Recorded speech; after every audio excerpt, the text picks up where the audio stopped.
Hi, I'm Christopher Warnock of Renaissance Astrology, and today I'm going to talk about the incredible benefits of working with Mars and our new Mars talismans. So we're going to get to these later, but I'm very pleased to present new Super +7 Mars crowned talismans in both bronze and agate. I only have a few agate. But I first want to start off by talking about why you should definitely work with Mars and all the incredible benefits that it can bring into your life. And one of the problems with contemporary astrology is that it really so often ends up amplifying neurotic behavior and increasing fear. And people say, oh, I looked at my upcoming transits and they're bad and they're freaking out, and then nothing happens, right? Or something happens that's completely unrelated to it, but they still think, oh, it's bad. So it's funny because modern astrology, because it's based on natal psychological astrology, is overwhelmingly positive. If you look at the factors, you look at the approach and everything, so much of it is based on being positive. Except there's certain factors that are typically imported from medieval, Renaissance, or Hellenistic astrology, and these are apocalyptically bad. And it just seems to be I mean, like the Mercury retrograde is a perfect example. I mean, this started off as saying, well, maybe you shouldn't sign a contract because that's ruled by Mercury under Mercury retrograde. Okay, well, I mean, frankly, what the problem with these universal things like Mercury retrograde is, I mean, every single person on the planet, all 7 billion people, it's bad for them. I mean, I don't see any evidence of that. But start off with that logic of just Mercury rulership. Then it got squished out further, kind of blobbed out. So now anything Mercury retrograde is bad. Okay, then that got blobbed out to any planet retrograde is bad, and then you got these sort of like shadow period or some made up thing. So you got huge sections of the year that are really bad, and we need to be really afraid of. I mean, another example is void of course moon. I mean, void of course moon. I mean, Lilly in his Christian astrology says, well, things don't go handsomely forward when moon is void of course. And that doesn't apply when the moon is in exaltation or sign or in the signs of Jupiter. So that's very limited, very minimal, right? But again, this is oh, void of course moon freaking out. What's happening here is that you're just using the astrology as a way to essentially freak yourself out to amplify the neuroses, okay? Which is unfortunate. I mean, this is why I like devotional astrology, the devotional astrological magic practice, because it really is fear dispelling. It brings confidence, it brings hope, and you can get rid of that fear. You don't have to be afraid of it. So part of this whole, like I said, neurotic, overemphasis on negativity is people are super skittish about the malefics. Well, that sounds bad right there. I mean, that just right off the bat, that sounds like something you should be screaming and running from 100% of the time. So obviously Mars and Saturn are always bad. You never want to have anything to do with them. Again, this is not neuroses is what this is. Okay, we need to recognize how much more nuanced medieval Renaissance astrology is in this approach to the malefics and the benefics. Okay, so the greater malefic is Saturn, lesser malefic is Mars, greater benefic is Jupiter, lesser malefic is Venus. So again, we only want Jupiter and Venus and we don't want to have Saturn, Mars, and Saturn. It's true if you're looking at medieval Renaissance astrology in a very general overview that predictive indications that Mars and Saturn are generally going to tend to be negative and Jupiter and Venus are going to be positive. And in a predictive setting, there are lots of circumstances where you're going to be saying that. However, this ignores that this simple distinction just doesn't good, bad, 100% does not apply in many specific instances. And a good example of that is we always need to consider essential dignity. Okay, so Guido Bonatti, the medieval Italian Renaissance astrologer who wrote Liber Astronomia, which is sort of the main source for all our 17th century English astrologers like William Lilly, he says that if Mars or Saturn, if the malefics have essential dignity, then they restrain their malice and they're fully capable of achieving positive results in, say, La Horary. Okay, so if you have Saturn in Aquarius, it's going to give you a positive result, just like Jupiter and Pisces. Really, you're not going to make much of a distinction between those in terms of they're both good in that circumstance and going to be positive in terms of getting what you want. Now, the flip side of that is if Venus and Jupiter, the supposed benefics, are afflicted in essential dignity, then they're either going to be weak or they're actually going to cause problems and afflictions. So if your significator is Venus, then it's it's in Virgo, it's in fall. It's like that's not going to help you. Just being Venus is not going to help in that circumstance because Venus is afflicted. Okay. So again, much more nuance. It's not good, bad for 100%. It's very nuanced on the individual circumstances. So another way for the benefics to be problematic and to afflict is if they rule a malefic house like the 6th house, the 8th house, or 12th house. Again, those are malefic houses in medieval Renaissance astrology. We're capturing the whole range of possibilities in reality, and reality does have bad stuff in it. Okay, so we do that in a non-neurotic way, though. We do that in a very balanced and reasonable way, recognizing it, but giving its proper place and not over or underemphasizing either the positive or the negative.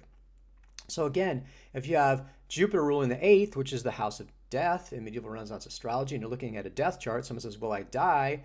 And you have Jupiter is ruling that. Now, it could be more positive. It could be a positive death, right? But nevertheless, a strong 8th ruler is going to be problematic in a death chart. Now, not all the time. 8th house could be inheritance. 8th house could be the money of your clients or your spouse. So it's not like, again, lots of nuance. A lot depends on the individual circumstance. So we don't want to have a 100% good or 100% bad view of anything. And again, this obscures our understanding that the fact that the 7 planets together rule all and cover all aspects of reality in the sublunary realm, what we call the material realm, under the realm of the moon. Each of them has rulership of both positive and negative qualities, and it's going to depend on the individual circumstances. Again, if you think about it in a deeper level, despite being classified as benefics, Venus and Jupiter can cause problems. I mean, the positive factors, the rulership that they have, Venus rules pleasure, love, enjoyment, Jupiter rules wealth, good fortune. This all sounds great. They can be problematic in excess. And in fact, the benefics tend to excess. That's another negative quality. Too much pleasure is not good. Too much wealth even is not good. Okay? Sudden wealth, winning the lottery, often ends up badly for people. Think that's the greatest thing that could happen to them, and it ruins their life. Okay? So similarly, Saturn and Mars have many positive qualities. I mean, Saturn is par excellence the planet of the deepest esoteric wisdom and occult philosophy, a spirituality, of the most deep level, and it's to be really prized by astrologers and astrological magicians. So in this, I'm really going to focus on the positive qualities of Mars. Mars needs to be restored to the fact that, okay, definitely some negative qualities, quarrelsome, things like that, but that's when he's not well dignified, when he's afflicted. Okay, but right off the bat, Mars is a great antidote to fear and anxiety. We're talking about all this skittishness, and he's the planet of courage and bravery. And certainly right now, I think 2025, we could definitely use some bravery. Now, I was thinking about that. What do we need right now? What do you need in these difficult times? Well, definitely one of the things that you're going to need is to have courage and bravery. And so again, let's just walk through some of the qualities. Mars gives confidence. Okay, for example, public speaking. I mean, I have Mars in Leo, which is actually not necessarily the best placement for it. But that combativeness, which is generally considered to be a negative quality of Mars, is actually very positive in that circumstance. So, for example, if I'm in front of the Supreme Court of my state and I've got 7 justices firing questions at me, I can stand right up there and fire back at them. That takes a lot of confidence. And it takes strength as well. So Mars is also excellent for leadership. Again, that quality of strength, of confidence, that's what you need in a leader. You're not going to be able to be a leader if you're a shrinking violet, if you're afraid, if you lack confidence. You're just never going to be, whatever other qualities you have, you're never going to be able to be effective as a leader. Now, the next thing is incredibly important for Mars is discipline. And again, it's one of those things that's lost. I mean, we live in a society where we're being marketed to all the time instantaneous gratification, instant wealth, crypto, whatever, lottery, whatever you're into, that the idea is that somehow just like luck into it, it'll just be given to me, this huge thing. It is not how you're successful. Okay, the vast majority of people that are successful, it's through discipline, and also Mars has incredible qualities of drive and determination. This is really the success. And people always ask me that. They look at the chart and say, "Tell me when I'm be successful, in your course, and or doing astrological magic or whatever." And when I come back to them, I say, "Look, first of all, there's nothing specific I can tell from the chart, and it's not going to necessarily come from fact that you're like, strong Mercury or whatever, Saturn that rule astrology and astrological magic. I'm sure terrible at it if you're a complete idiot and you can't understand it, you can't put together. Very few people fall in that category. They're not going to be able to do it. But it doesn't take incredible intelligence to do this. What it really takes is the willingness to sit down and learn this on a deep level. Okay, to not go with the expect that software is going to do it for you, the AI is going to take over for it, but to really buckle down, put in the time and energy and effort that it takes. And there's this, and I think you can put an arbitrary number on it. It's like about 10,000. They say 10,000 hours to mastery. And I think that's an interesting. I wouldn't want to put an arbitrary limit on it, but the recognition that a tremendous amount of effort is necessary for success is very true. And that's what Mars gives. Okay, this is the quality of Mars, that he has over all other planets, is that drive and determination. Now, discipline is also a quality of Saturn, but it's certainly not a quality of Venus. Okay, and not particularly of Jupiter either. I mean, they're just too easy. They take it easy. Venus is not a planet of wealth either. Venus likes to spend money, enjoy spending money, but you're not going to get wealth through Venus for the most part. We have one talisman that does that. The Venus Three Graces is also for profit, but that's unusual. Venus is a spender. Mars, and again, that drive and determination is how you really get it in the first place. And you say Jupiter and everything, but you need to marry that with drive, determination. And Warren Buffett was famous for saying, he said, nobody wants to get rich slowly. That's what was his secret. And that's again what Mars is bringing to you. So the other thing, Mars energy and strength and endurance. Just in both a physical, emotional, and mental way. You think about running a marathon. You have to have physical strength, but you got to have a mental and emotional strength too to be able to push through and get that done. And again, this is what life is often about. It's not just boom, magically getting instantaneously what you want, but it's the recognition that you have to have a focus, you have to have a purpose, and then the energy and drive that's necessary to take you on that. And that's where that's where Mars is really comes out. And then, fight the good fight. I mean, again, I spent a tremendous amount of my legal career has been defending the underdog. And I have to put a tremendous amount of energy and effort into that and be willing to push. Now, I don't like to characterize it as fighting because I'm really not, there's no conflict, there's no violence involved with that.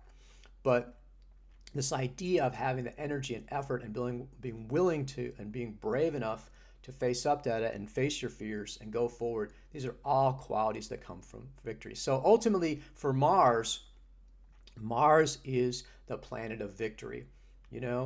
This is exactly what Mars is focused on, and this is what Mars brings you as is one of the greatest benefits. And then success. I mean, this is again the reality of life is that you got to work hard. Now, working hard is not a guarantee of success, but not working hard at all, you're very, very unusual for you to be able to be successful. And Mars again brings that quality. So again, what I'm putting through here is that you definitely want to work with Mars. And Mars talismans are not the most popular talismans I have, and I think it's because people don't recognize how absolutely key to success and key to happiness it really takes to have the drive, energy, discipline, and the success and victory that Mars gives. So I definitely want to encourage people to work with Mars. And of course, one of the ways you can work with Mars, and this is what I call a high intensity, very powerful, is our talismans. Talismans are going to capture that moment when Mars is super strong. They're going to connect to Mars in a way that's, they're made at a time that's super strong for Mars. So really positive, powerful connection to Mars. And so a great choice if you have the compatibility and you want to work with Mars. So let me just show you our new +7. These are the bronze. This is the crown Mars image. And then we also have the red agate. Okay, beautiful talismans, beautiful image. And these are talismans that I highly recommend. These are +7. So Mars is dignified both by sign and by term. So these are super talismans, being above just the sign level. Very powerful, very well connected to Mars, and a great way to access that power and energy that Mars brings. Now, if you're serious about getting a Renaissance Astrology talisman, you can email me with your date of birth, and I'd be happy to check compatibilities, for example, with the Mars talismans, or to make talisman suggestions. Now, a lot of people are compatible with Mars. I mean, Mars doesn't, unless it's in detriment or fall, or retrograde or combust without essential dignity, then Mars is a good choice. So Mars is actually a good choice for a lot of people. A lot of people have strong Mars, and they're not emphasizing and following up on these positive qualities that they have. And again, with the Mars talisman is a great way to do that. So another thing you can do is if for some reason Mars ends up, like I said, Mars is in detriment or fall in your chart or retrograde or combust without essential dignity, and I can check this for you, is to do the daily planetary practice or planetary charity. Now I have my Mars is without dignity in retrograde, so it would be considered for afflicted for talisman purposes. I've been doing the daily planetary practice. Mars Day is Tuesday, every Tuesday for 20 years, and I've never had a negative effect from it. And I think it's actually very positive. This is a low intensity practice. It's really safe for anybody, whatever the state of your Mars in your natal chart is. You can still connect with Mars that way, and particularly with planetary charity. There's links to both the daily planetary practice and planetary charity, but those are excellent ways of working with Mars. If you have any concerns, if you're feeling nervous about it, which is fine. Like I said, I'm not saying you shouldn't feel nervous about it, but what you can do is, if you're saying, well, I'm not sure about Mars, you can always do planetary charity. Basically, 100% of the time, you can be confident that you're not going to be suffering from some, weird blowback or something like that from Mars, because that's a very positive, a very humble way of dealing with Mars or any planet, and very good for positive results.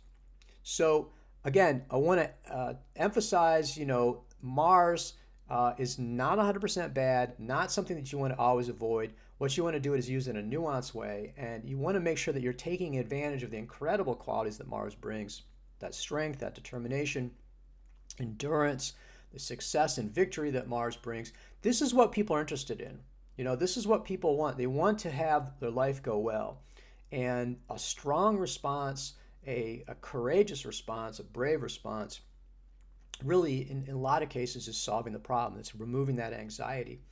And again, this is what I would emphasize with the devotional practice. The devotional practice is really all about having trust and being calm and confident and erasing the fear, erasing that anxiety. I mean, the ritual gives you a great thing to do. The results are very positive too. But this is not a way of increasing your fear or anxiety. This is a way of relieving it. So I highly recommend a devotional practice.